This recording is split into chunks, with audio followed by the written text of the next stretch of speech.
ஒருவேளை நம்முடைய வாழ்க்கையில் இடிந்து போன சில விஷயங்களை தேவன் மீண்டும் சீர்படுத்த முடியுமா? யோவேல் 2 ஒரு முக்கியமான நம்பிக்கையை நமக்கு காட்டுகிறது. தேவனிடத்தில் திரும்புவோம் வாருங்கள். யோவேல் 2 வாசிப்போம். சீயோனிலே எக்காளம் ஊதுங்கள், என் பரிசுத்த பர்வதத்திலே எச்சரிப்பின் சத்தமிடுங்கள். தேசத்தின் குடிகள் எல்லாம் தத்தளிக்க கடவர்கள், ஏனெனில் கர்த்தருடைய நாள் வருகிறது, அது சமீபமாயிருக்கிறது. அது இருளும் அந்தகாரமுமான நாள், அது மப்பும் மந்தாரமுமான நாள். விடியற்கால வெளுப்பு பர்வதங்களின் மேல் பரவுகிறது போல ஏராளமான பலத்த ஒரு ஜாதி தீவிரமாக வந்து பரவும். அப்படிப்பட்டது முன் ஒரு காலத்திலும் உண்டானதுமில்லை, இனி தலைமுறை தலைமுறையாக வரும் வருஷங்களிலும் உண்டாவதும் இல்லை. அவைகளுக்கு முன்னாக அக்கினி பட்சிக்கும், அவைகளுக்கு பின்னாக ஜுவாலை எரிக்கும். அவைகளுக்கு முன்னாக தேசம் ஏதேன் தோட்டத்தைப் போலவும், அவைகளுக்கு பின்னாக பாழான வனாந்தரத்தைப் போலவும் இருக்கும். அவைகளுக்கு ஒன்றும் தப்பிப்போவதில்லை. அவைகளின் சாயல் குதிரைகளின் சாயலை ஒத்தது. அவைகள் குதிரை வீரரைப் போல ஓடும். அவைகள் ஓடுகிற இரதங்களின் இரைச்சல் போலவும், செத்தைகளை எரிக்கிற அக்கினி ஜுவாலையின் இரைச்சல் போலவும், யுத்தத்துக்கு ஆயத்தப்பட்ட பலத்த ஜனத்தின் இரைச்சல் போலவும் பர்வதங்களுடைய சிகரங்களின் மேல் குதிக்கும்.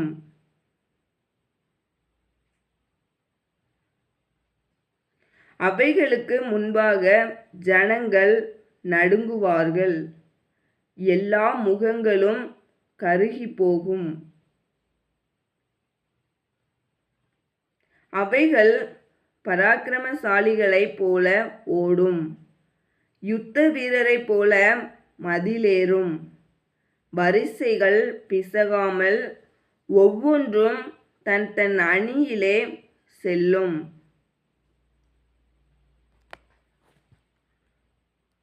ஒன்றே ஒன்று நெருக்காது, ஒவ்வொன்றும் தன் தன் பாதையிலே செல்லும். அவைகள் ஆயுதங்களுக்குள் விழுந்தாலும் காயம் படாமற் போகும். அவைகள் பட்டணம் எங்கும் செல்லும், மதிலின் மேல் ஓடும், வீடுகளின் மேல் ஏறும். பலகணி வழியாய் திருடனைப் போல உள்ளே நுழையும். அவைகளுக்கு முன்பாக பூமி அதிரும், வானங்கள் அசையும், சூரியனும் சந்திரனும் இருண்டு போகும், நட்சத்திரங்கள் ஒளி மழுங்கும். கர்த்தர் தமது சேனைக்கு முன் சத்தமிடுவார், அவருடைய பாளையம் மகா பெரிது. அவருடைய வார்த்தையின்படி செய்கிறதற்கு வல்லமை உள்ளது. கர்த்தருடைய நாள் பெரிதும் மகா பயங்கரமுமாயிருக்கும். அதை சகிக்கிறவன் யார்? ஆதலால் நீங்கள் இப்பொழுதே உபவாசத்தோடும் அழுகையோடும் புலம்பலோடும் உங்கள் முழு இருதயத்தோடும் என்னிடத்தில் திரும்புங்கள் என்று கர்த்தர் சொல்லுகிறார். நீங்கள் உங்கள் வஸ்திரங்களை அல்ல, உங்கள் இருதயங்களை கிழித்து உங்கள் தேவனாகிய கர்த்தர் இடத்தில் திரும்புங்கள். அவர் இரக்கமும் மன உருக்கமும் நீடிய சாந்தமும் மிகுந்த கிருபையும் உள்ளவர். அவர் தீங்குக்கு மனஸ்தாபப்படுகிறவருமாய் இருக்கிறார். ஒருவேளை அவர் திரும்பி மனஸ்தாபப்பட்டு உங்கள் தேவனாகிய கர்த்தருக்கு போஜன பலிகளையும் பான பலிகளையும் செலுத்துகிறதற்கான ஆசீர்வாதத்தை தந்தருளுவார். சீயோனிலே எக்காலம் ஓதுங்கள், பரிசுத்த உபவாச நாளை நியமியுங்கள், விசேஷித்த ஆசரிப்பை கூறுங்கள். ஜனத்தை கூட்டுங்கள், சபையை பரிசுத்தப்படுத்துங்கள், முதியோரை சேருங்கள், பிள்ளைகளையும் பாலுண்கிற குழந்தைகளையும் கூட்டுங்கள்.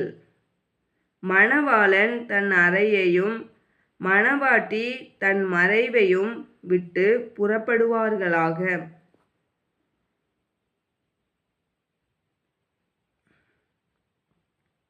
கர்த்தரின் பணிவிடைக்காரராகிய ஆசாரியர்கள் மண்டபத்துக்கும் பலிபீடத்துக்கும் நடுவே அழுது, கர்த்தாவே, நீர் உமது ஜனத்தை தப்பவிட்டு புறஜாதிகள் அவர்களை பழிக்கும் நிந்தைக்கு உமது சுதந்திரத்தை ஒப்புக்கொடாதிரும். உங்கள் தேவன் எங்கே என்று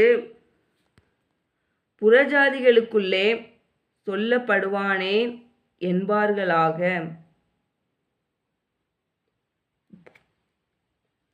அப்பொழுது கர்த்தர் தமது தேசத்துக்காக வைராக்கியம் கொண்டு தமது ஜனத்தை கடாட்சிப்பார்.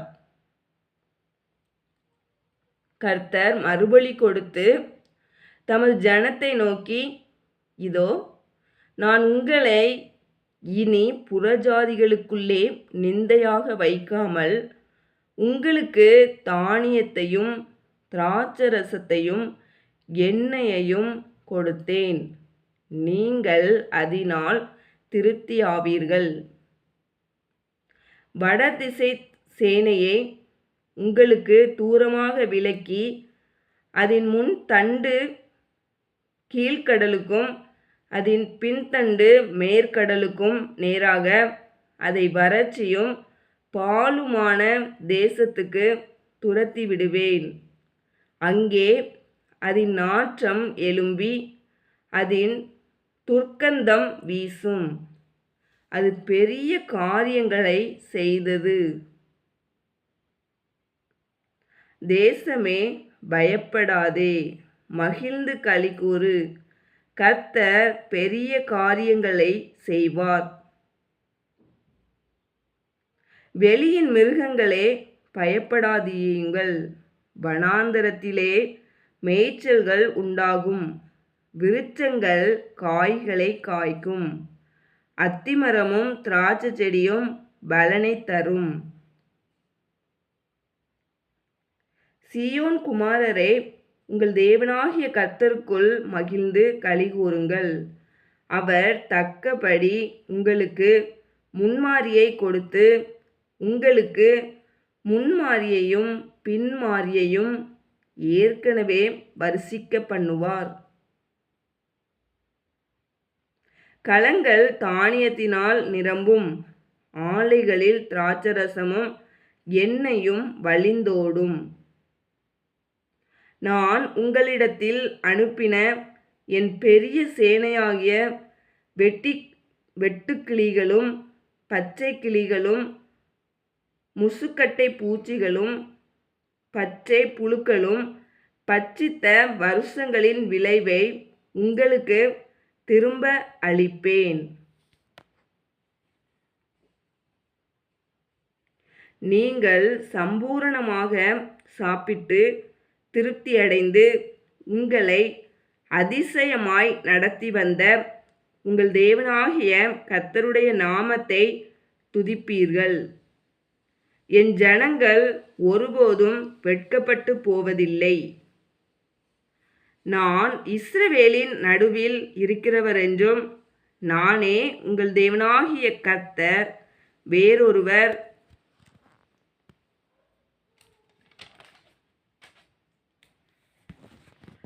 இல்லை என்றும் அறிந்து கொள்வீர்கள். என் ஜனங்கள் ஒருபோதும் வெட்கப்பட்டு போவதில்லை. அதற்கு பின்பு நான் மாம்சமான யாவர் மேலும் என் ஆவியை ஊற்றுவேன். அப்பொழுது உங்கள் குமாரரும் உங்கள் குமாரத்திகளும் தீர்க்க தரிசனம் சொல்லுவார்கள். உங்கள் மூப்பர் சொப்பனங்களையும் உங்கள் வாலிபர் தரிசனங்களையும் காண்பார்கள். ஊழியக்காரர் மேலும் ஊழியக்காரிகள் மேலும் அந்நாட்களிலே என் ஆவியை ஊற்றுவேன்.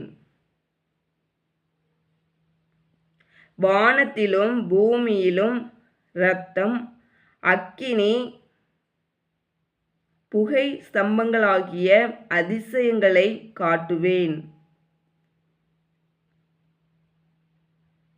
கர்த்தருடைய பெரிதும் பயங்கரமுமான நாள் வருமுன்னே சூரியன் இருளாகவும் சந்திரன் இரத்தமாகவும் மாறும். அப்பொழுது கர்த்தருடைய நாமத்தை தொழுது கொள்ளுகிறவன் எவனோ அவன் இரட்சிக்கப்படுவான். கர்த்தர் சொன்னபடி சீயோன் பர்வதத்திலும் எருசலேமிலும் கர்த்தர் வரவழைக்கும் மீதியாயிருப்பவர்களிடத்திலும் இரட்சிப்பு உண்டாயிருக்கும். ஆமேன். யோவேல் 2 நமக்கு ஒரு முக்கியமான நம்பிக்கையை நினைவூட்டுகிறது. நம்முடைய கடந்த காலத்தை பார்த்து நம்பிக்கையை இழக்க வேண்டாம். தேவனை நோக்கி திரும்புவோம். அவருடைய இரக்கத்தையும் வழி நடத்துதலையும் நம்புவோம். இந்த வேதாகம வாசிப்பு உங்களுக்கு ஆசீர்வாதமாக இருந்தால் தேங்க்யூ ஜீசஸ் என்று கமெண்ட் செய்யுங்கள். உங்கள் குடும்பத்தினருடனும் நண்பர்களுடனும் ஷேர் செய்யுங்கள். ஜீவவார்த்தை சேனலை சப்ஸ்கிரைப் செய்யுங்கள். டெஸ்கிரிப்ஷனின் முதல் வரியில் உள்ள ஆதியாகமம் 45 தமிழ் வேதாகம வாசிப்பு லிங்கையும் பார்க்க மறக்காதீர்கள். தேவன் உங்களை ஆசீர்வதிப்பாராக.